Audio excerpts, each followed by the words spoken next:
हमने कहा हम तो मक्खन पे लकीर करने वाले नहीं, पत्थर पे लकीर करने वाले लोग हैं। हम इस चुनौती को भी उठाएंगे। ऐसी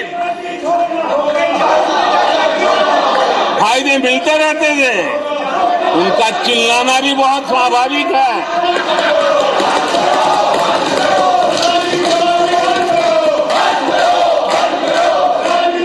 आदरणीय सभापति जी, हमारे देश में पहले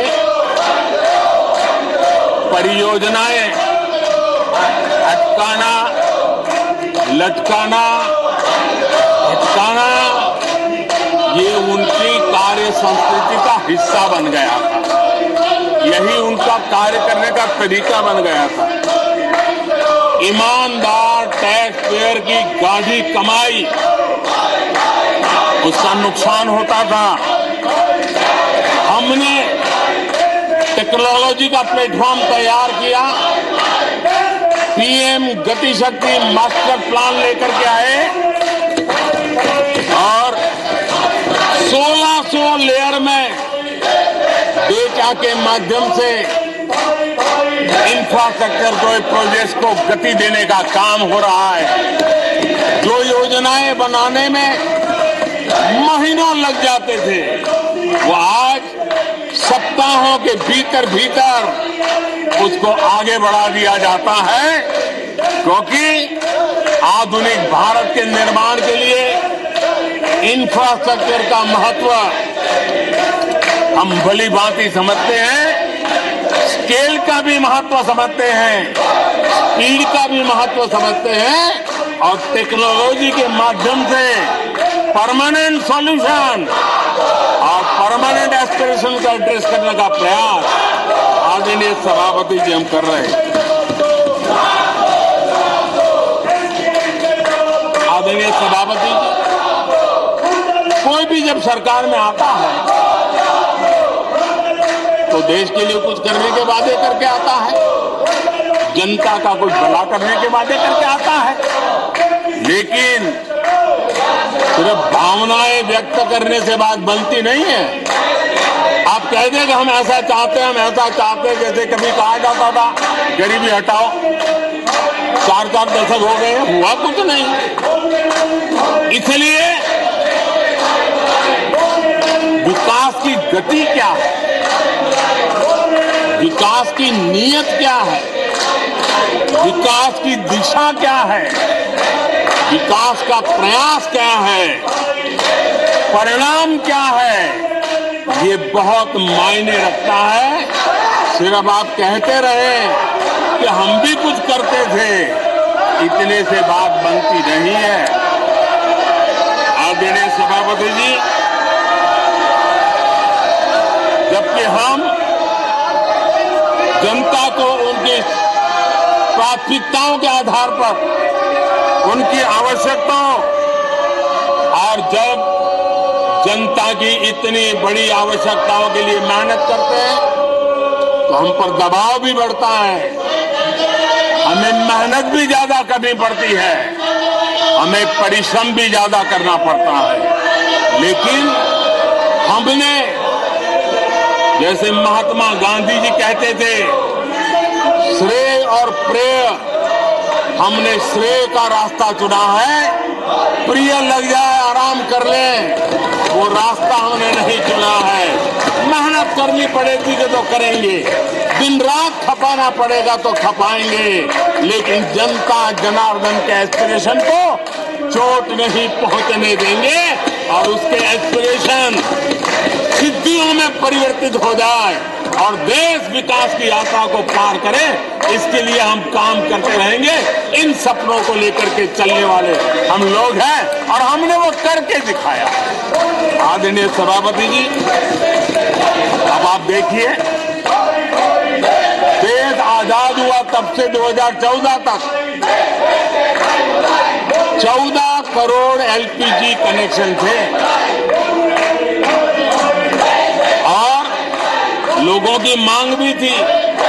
लोग सांसदों के पास जाते थे कि हमें एलपीजी कनेक्शन मिल जाए,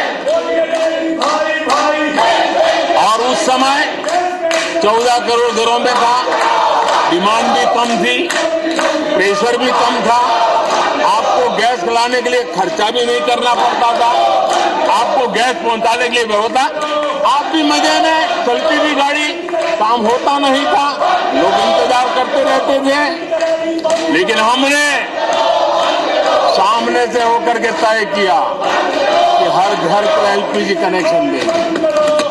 हमें मालूम था कि हम कर रहे हैं, हमें मेहनत करनी पड़ेगी, हमें मालूम था हमें धन खर्च करना पड़ेगा, हमें मालूम था हमें दुनिया भर से गैस लाना पड़ेगा। ये सब दबाव की संभावना जानने के बावजूद भी हमारी प्राथमिकता मेरे देश का नागरिक था, हमारी प्राथमिकता हमारे देश के सामान्य लोग थे, और इसलिए हमने 32 करोड़ से ज्यादा परिवारों के पास गैस कनेक्शन पहुंचाए। नया इंफ्रास्ट्रक्चर खड़ा करना पड़ा, धन खर्चना पड़ा। आदरणीय सभापति जी, इस एक उदाहरण से आप समझ सकते हैं कि हमें कितनी मेहनत करनी पड़ी होगी, लेकिन हमने आनंद के साथ, संतोष के साथ, गौरव के साथ इस मेहनत को किया, और मुझे खुशी है कि सामान्य मानवी को उसका संतोष मिला। इससे बड़ा एक सरकार के लिए संतोष क्या हो सकता। आदरणीय सभापति जी, आजादी के अनेक दशकों के बाद भी इस देश में 18,000 से ज्यादा गांव ऐसे थे जहां बिजली नहीं पहुंची थी, और ये गांव अधिकतर हमारे आदिवासी बस्ती के गांव थे, हमारे पहाड़ों पर जिंदगी गुजारने वालों के लोगों के गांव थे, जनजातियों से गांव थे, नॉर्थ ईस्ट के गांव थे। लेकिन ये उनके चुनाव के हिसाब किताब में बैठता नहीं था, इसलिए इनकी प्रायोरिटी नहीं था। हम जानते थे ये कठिन काम इन्होंने छोड़ दिए हैं। हमने कहा हम तो मक्खन पे लकीर करने वाले नहीं, पत्थर पे लकीर करने वाले लोग हैं। हम इस चुनौती को भी उठाएंगे, हम इस चुनौती को भी उठाएंगे, और हमने हर गांव में बिजली पहुंचाने का संकल्प उठाया। समय सीमा में 18,000 गांवों में बिजली पहुंचाई, और उस चुनौतीपूर्ण काम करने के पीछे गांवों में एक नई जिंदगी की अनुभूति हुई, उनका विकास तो हुआ, लेकिन सबसे बड़ी बात हुई देश की व्यवस्था पर उनका विश्वास बढ़ा, और विश्वास बहुत बड़ी ताकत होती है। जब देश के नागरिकों का विश्वास बनता है, तब वो लाखों करोड़ों गुना एक सामर्थ्य में परिवर्तित हो जाता है। वो विश्वास हमने जीता है, और हमने मेहनत की, हमें मेहनत पड़ी, लेकिन मुझे खुशी है उन दूर दराज के गांवों को आजादी के इतने सालों के बाद नई आशा की किरण दिखाई दी, संतोष का भाव प्रकट हुआ, और वो आशीर्वाद आज हमें मिल रहे हैं।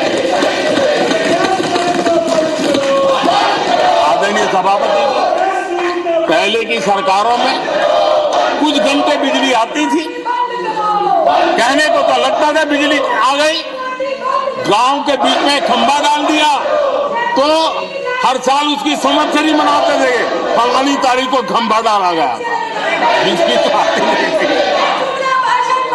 आज बिजली पहुंची इतना ही नहीं, औसत हमारे देश में 22 घंटे बिजली देने के प्रयास में हम सफल हुए। हमें इस काम के लिए नई ट्रांसमिशन लाइनें लगानी पड़ी, हमें नए ऊर्जा उत्पादन के लिए काम करना पड़ा, हमने सौर ऊर्जा की ओर जाना पड़ा, हमें रिन्यूएबल एनर्जी का नए क्षेत्र खोजने पड़े। हमने लोगों को उनके भाग्य पर नहीं छोड़ दिया, राजनीतिक फायदे घाटे की बात नहीं सोची, हमने देश का आने वाली कल उज्जवल बनाने का रास्ता चुना।